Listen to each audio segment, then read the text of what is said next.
Hello, welcome. Thank you for being here.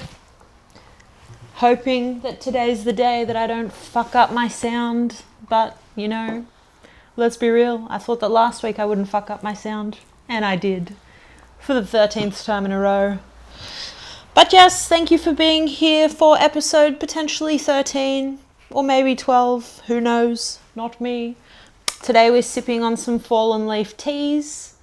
Delicious daily detox. It's got peppermint, fennel, and all the good things, and supports a healthy digestion. If you want a discount, use the code Fallen Leaf.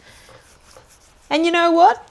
You won't have to pay full price because that's what a discount does. But yes, today I wanted to cover a range of topics that I've been dipping my toes into lately and getting a little bit more well-versed on, and I gotta say, it's life-changing shit.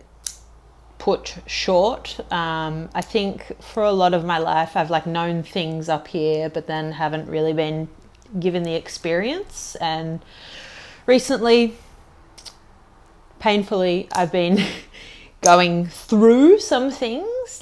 Actually, again, I think I'm that type of person who sometimes learns the hard way, and then it's like I learn it, and then I don't ever fucking do it again. A lot of people learn once. Me, it takes me a few times.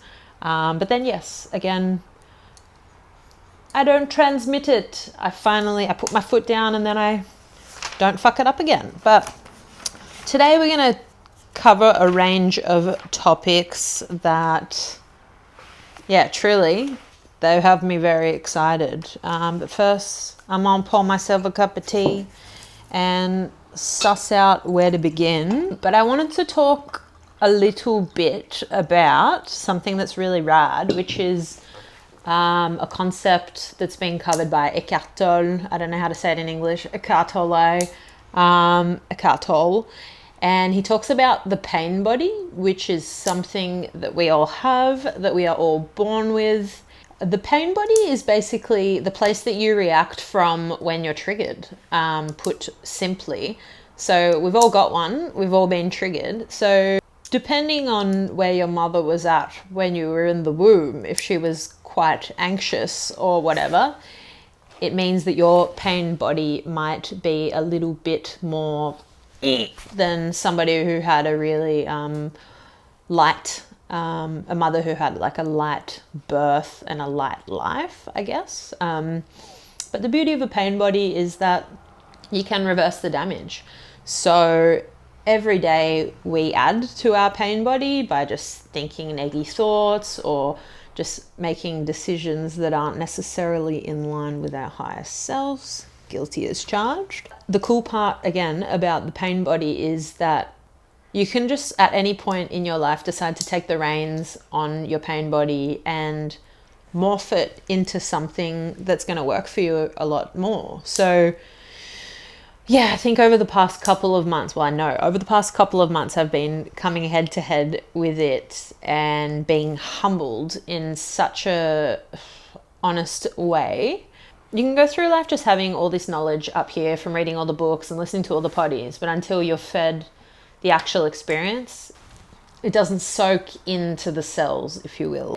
To me, it's kind of wild that we're not taught how to process emotions, what to do healthily. I mean, some of you might have been taught and stuff, but I feel like it should be something that's even taught in schools. I know that if I have children, that'll be something that I'll definitely spend time focusing on, because kids have big emotions. We have big emotions as well, but kids have big emotions and they're not taught how to channel them, how to look at them. They just don't want to feel them. Again, guilty of not wanting to feel my negative emotions. So, different approach now. Once you begin to realize that if you're not facing your pain head on in the moment, it stores within you, and then you just add to your pain body. So if you're deciding right now in this moment to dedicate the rest of your life to not adding any more pain to what's already brewed up inside of you, I think you're going to live a fruitier life. So basically the idea, it's kind of somewhat simple but tricky to implement, but bears many fruits, is when you notice yourself being triggered, close your eyes, focus on the emotion. Like, where is it coming from?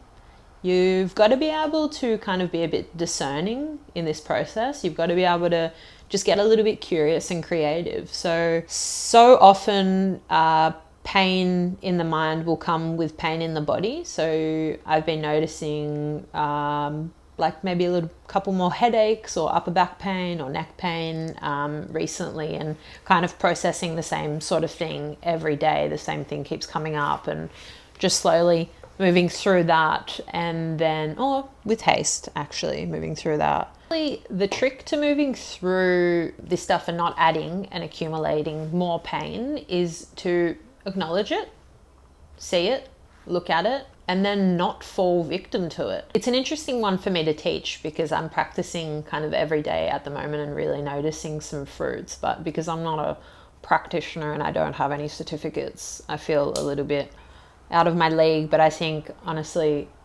if I can teach this in my way for dummies, I think it can really help you as well.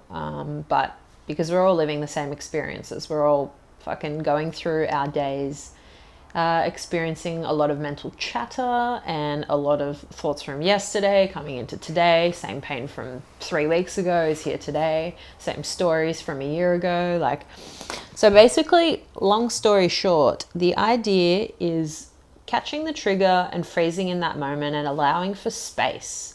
The worst thing you can possibly do is react instantly, which is something that I've done, and something that I've looked back on and been like, all right, that caused so much pain because I reacted from a leaky kind of place instead of sitting with my emotions, which is my shit, which is my trigger. It's not anyone else.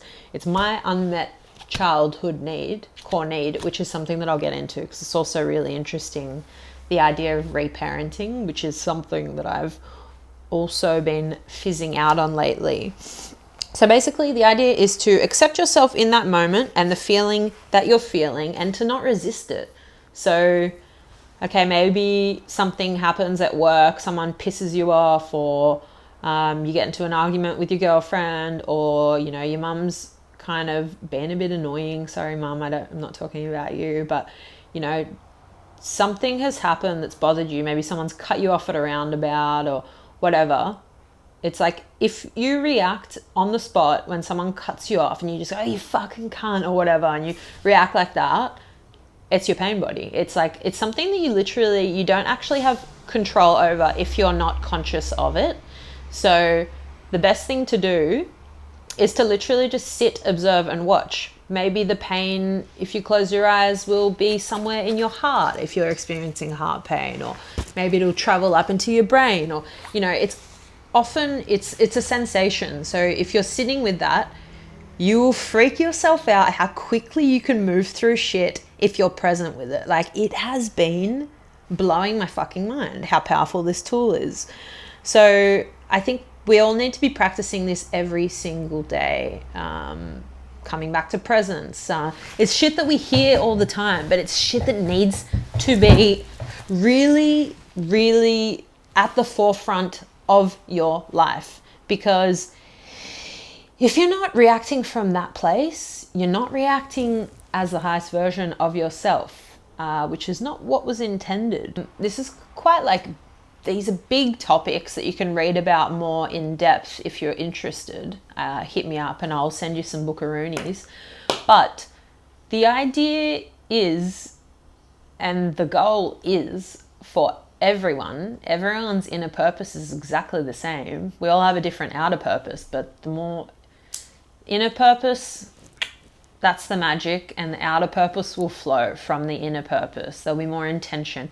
If your inner purpose is clear and a beautiful channel, your outer purpose will flourish on its own. So inner purpose, again, same for everyone. It's to just be, to be present, to be just watching as shit arises. You're driving, drive, be there, watch the cars, like, you know, keep bringing it back. It's like, how hard is it? Like, it's tricky to constantly bring it back to presence. Like right now, like be here. What are you thinking about? Like, are you watching this or listening to it? It is tricky to get out of your head and to get into the now because, you know, we get so caught up with our little stories and our little, even if they're positive thoughts or whatever, we just get so caught up in just living up there instead of just being and just like, look to your right, there's something going on there. Look to your left, there's something going on there too. Like, if you're not caught up in your shit, everything is dandy.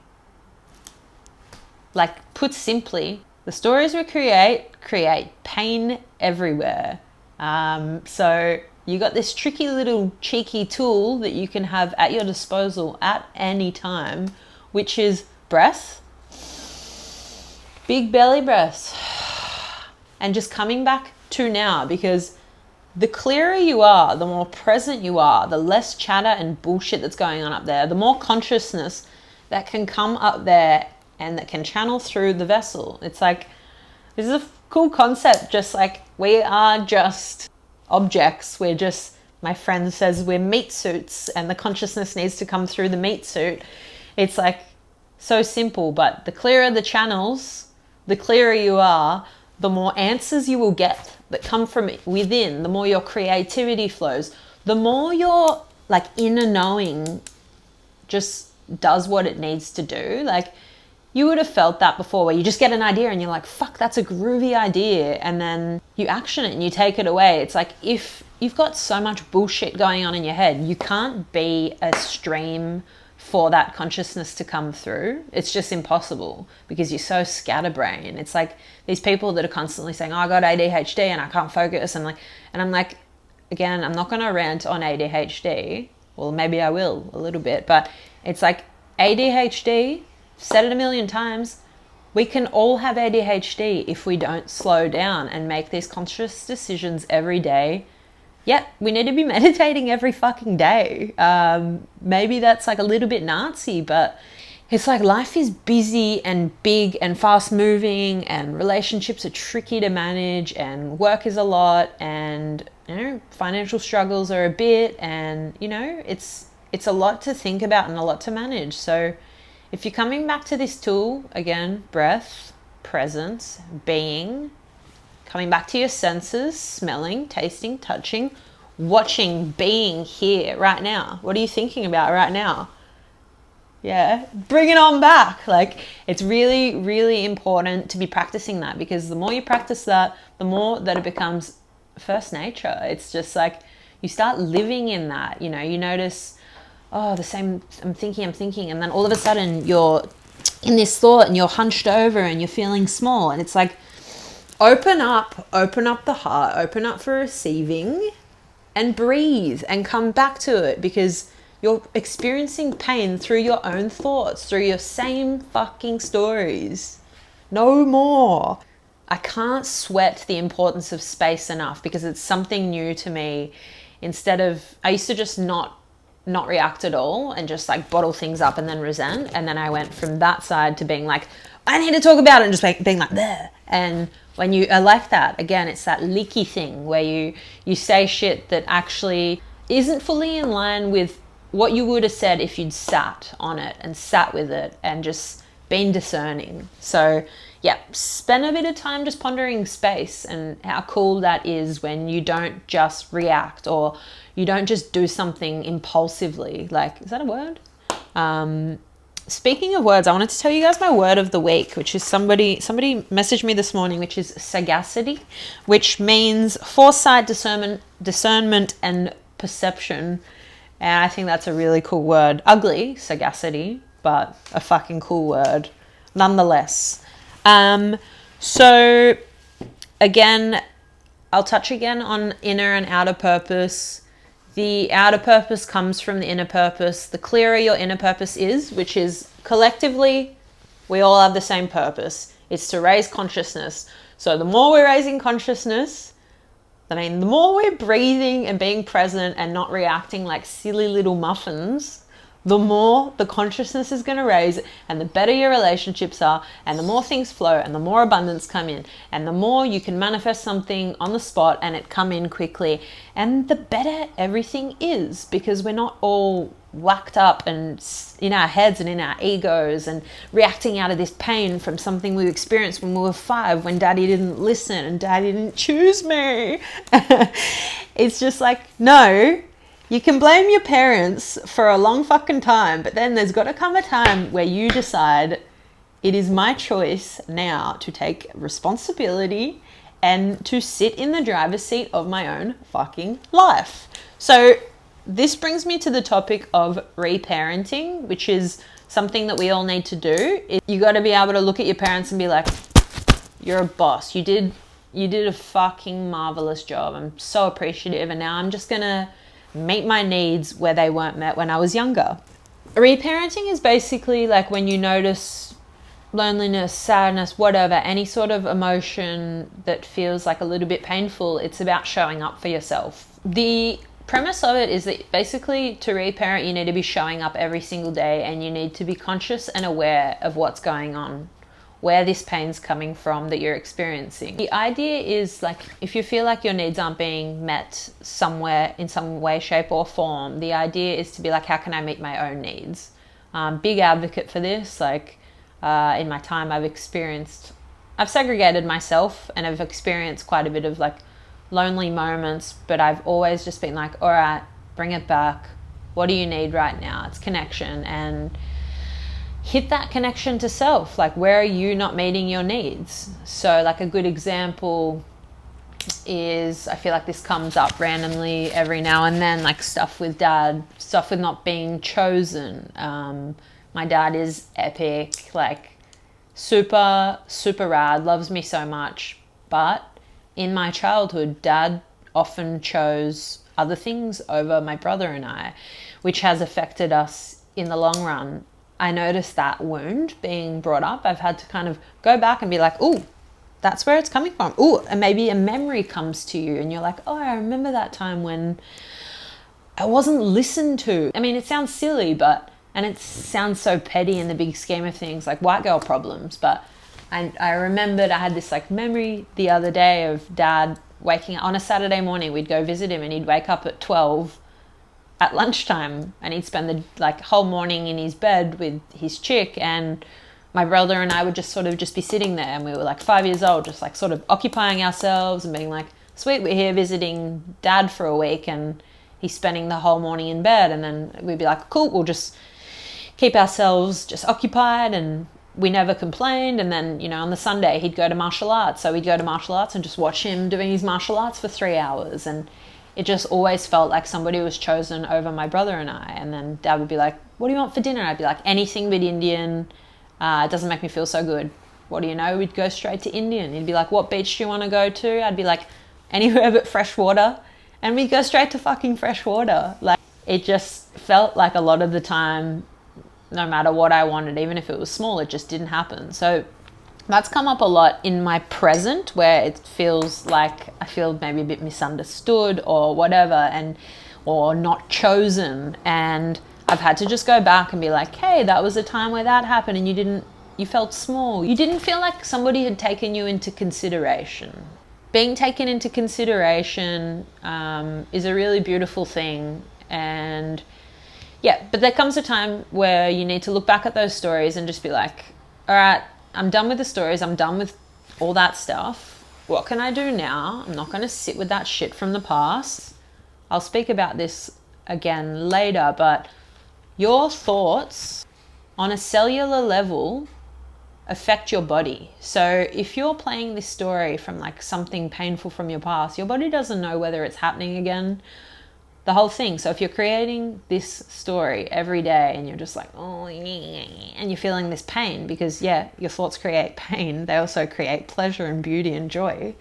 You got to be really conscious of how much you're putting your body through. So a cool practice is noticing that thing, maybe letting yourself drift off into a time in the past where you felt small and you didn't feel heard, and then just going back and giving that, for me, little Cappy a hug. That's how it was, and it doesn't need to be like that anymore, because now you can meet your needs, and because you're breaking the cycle, because pain that's not transformed is transmitted, you get to not give that to your kids if you have them.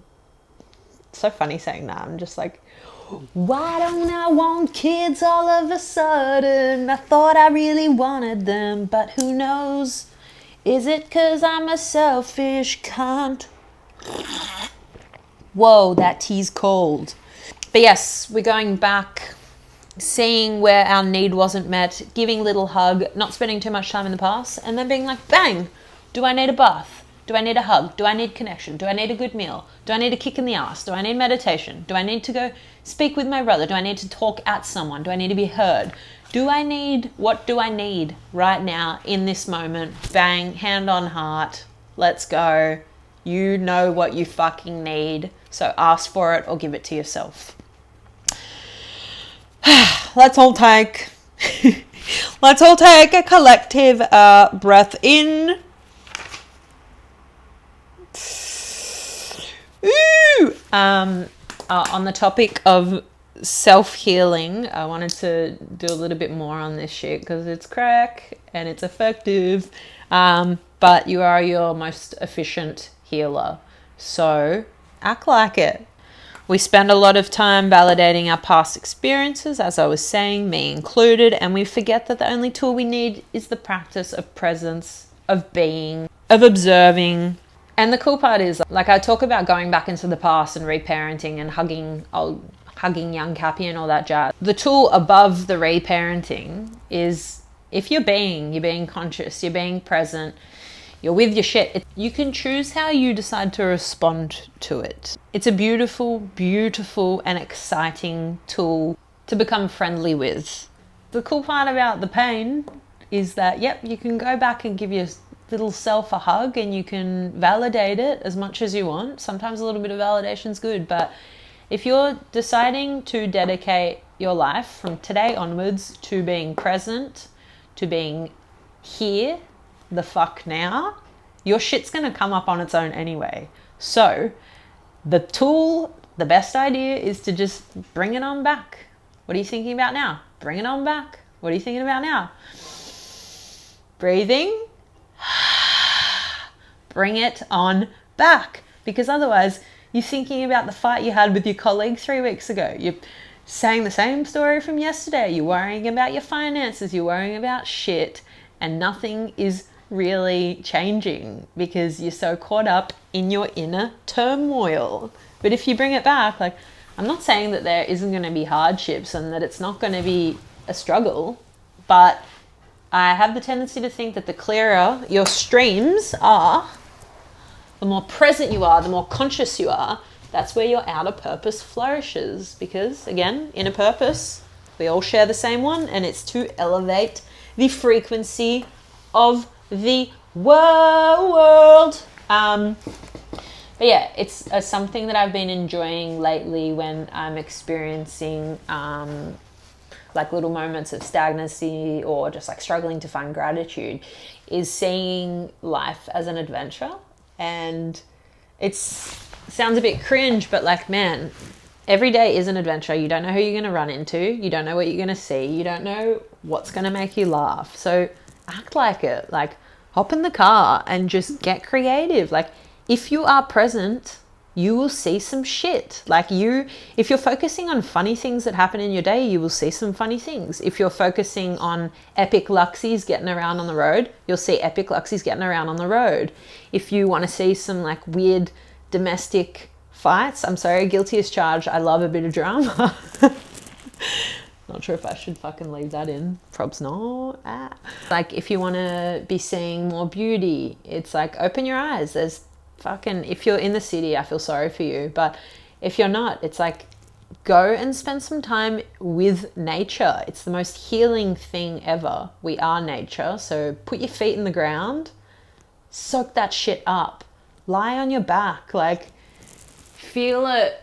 It's like literally a recharge in itself. If you're feeling low, get some sun on your face. Like, these are all free tips and tricks and tools that will make your life so much fruitier. You can't blame anyone anymore because it's 2023 and it turns out we're not blaming anyone this year. Maybe next year we can blame them again, but not this year. Yeah, the beauty of this whole practice that I've been talking about is the more you do it, the more the beauty of this practice that I'm talking about is the more you practice it, the more momentum you give, and the more you'll surprise yourself. Like, I noticed that like something that used to put me into tears happened again last week, and I was fucking like head back laughter. Like, you'll shock yourself with how you react, like, and you'll notice that you go to react in that way and you just go, wait a minute, I'm practicing that tool of just being with it. And you will surprise the fuck out of yourself. Like, a couple of other cool tips and tricks. Again, it's tuning into what your body might need and what your mind might need and what your whole soul might need. But I've been going on about how important dancing is, but it's like you're releasing energy and you're moving it around. And that's why I'm constantly moving shit around the house, because it's all energy. It's like I'm saging the fuck out of the zone all the time, because constantly releasing and letting go. It is much more of an exciting life when you view it as an adventure. So I'd be very inclined to push you in that direction, to be seeing things in that manner. Yeah, are you here with me still? Because if you're thinking about your new crush, Suzanne, well, I'm going to be pissed. I wanted to talk a little bit about, I've touched on this, but how pain is stored in the body. Like, noticing just like neck pain or lower back pain. And I stretch every day without fail. Flex. But it's important to be doing that because, again, we store shit everywhere. It's like, hey, do you have a sore neck right now? It's like the link between sore necks and stubbornness is very, very big. There's so many studies on it. Like, what have you got? Lower back pain? They say it's finances. They say it's lack of support. Like, your back is literally your point of support. Like, it makes a lot of sense. The body whispers.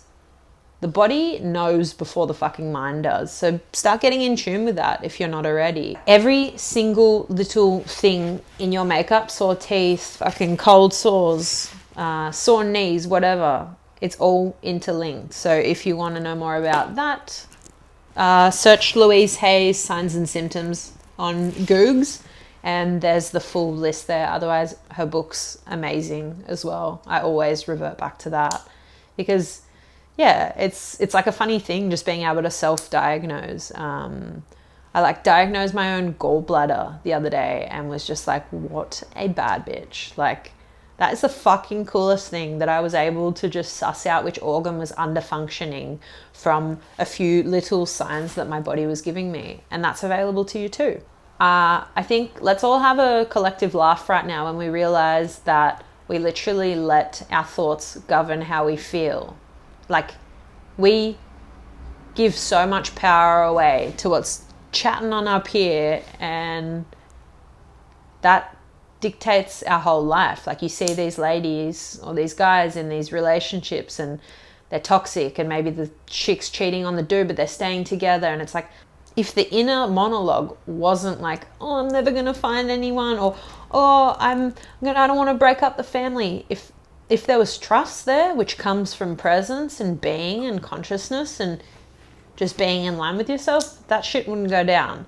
So it's all a chain reaction. The more we're being, the less we're contributing to the bullshit, which is really, it's the goal, really. So if we're all doing the work, we're all gonna have a better life.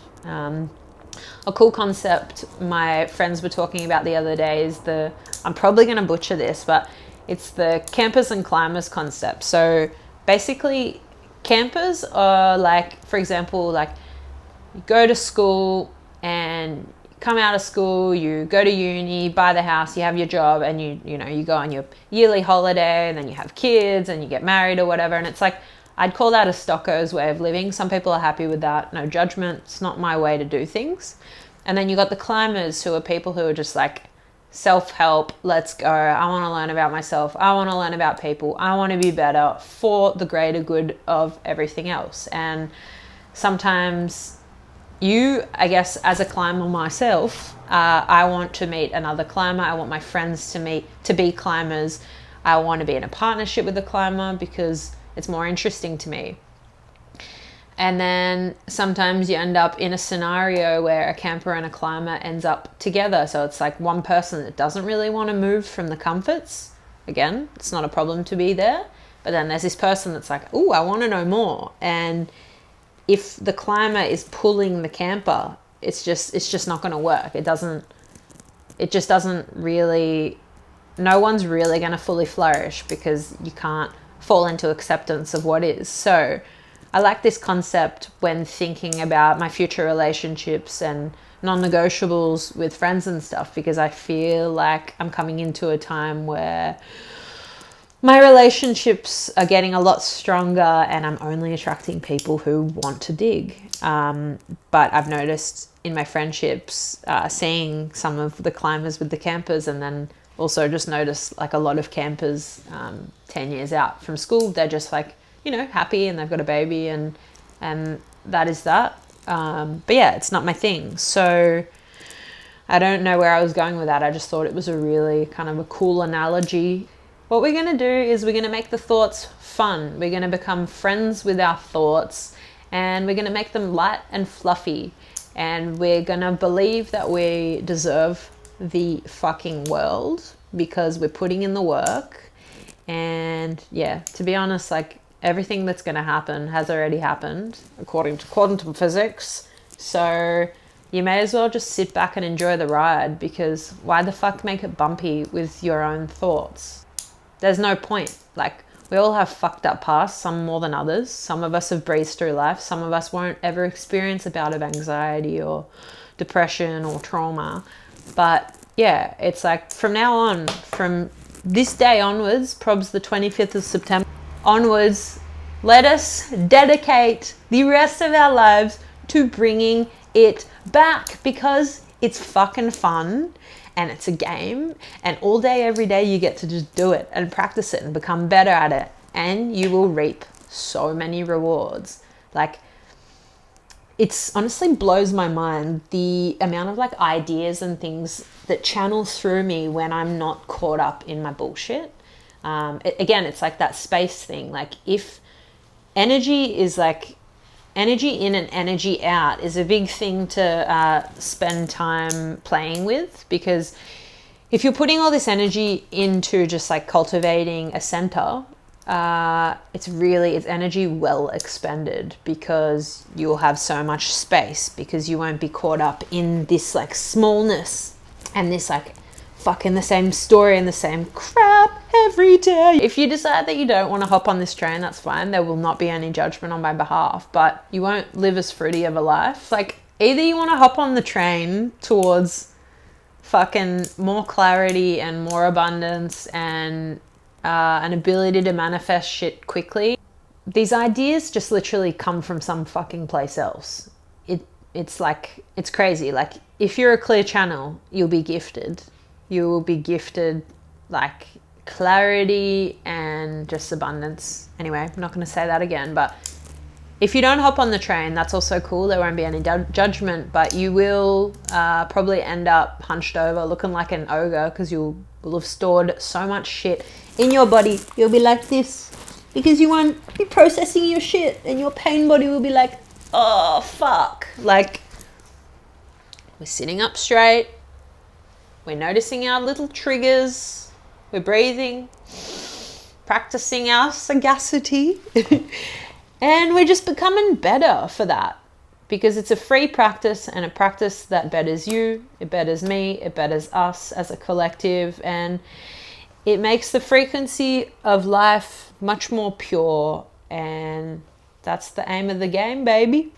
Also, side note, what is your morning routine? Are you starting with gratitude and ending with gratitude? Because if you're not, I'm gonna come to your house and tell you to do so. Even if it feels robotic to begin with, starting the morning with your gratitude. It's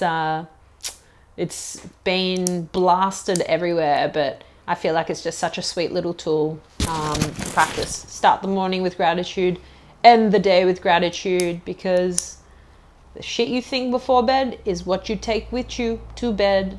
So think about red hot sex and take it to bed with you. Nah, I don't think about that. Just think about money and go to bed. Nah. Just fucking be a clear channel, because then in your sleep you will get answers, darling. It's as simple as that. That's about all for me. I could ramble on for days and days and days, but I won't.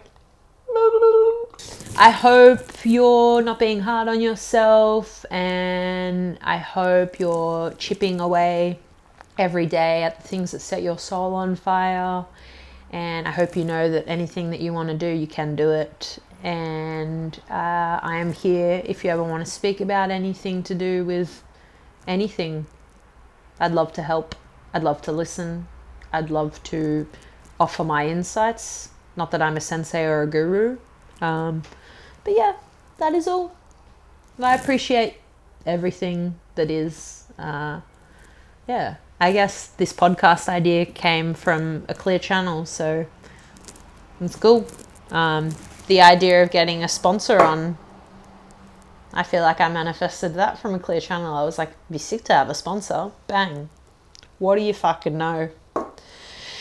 Anywho,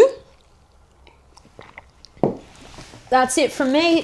Thank you, darling angels. I'm out of here. Look at my pain body. This is me. I'm all caught up in my thoughts. This is me, not caught up in my thoughts. Caught up in my thoughts, not caught up in my thoughts. Anyway, I'm out of here. Peace.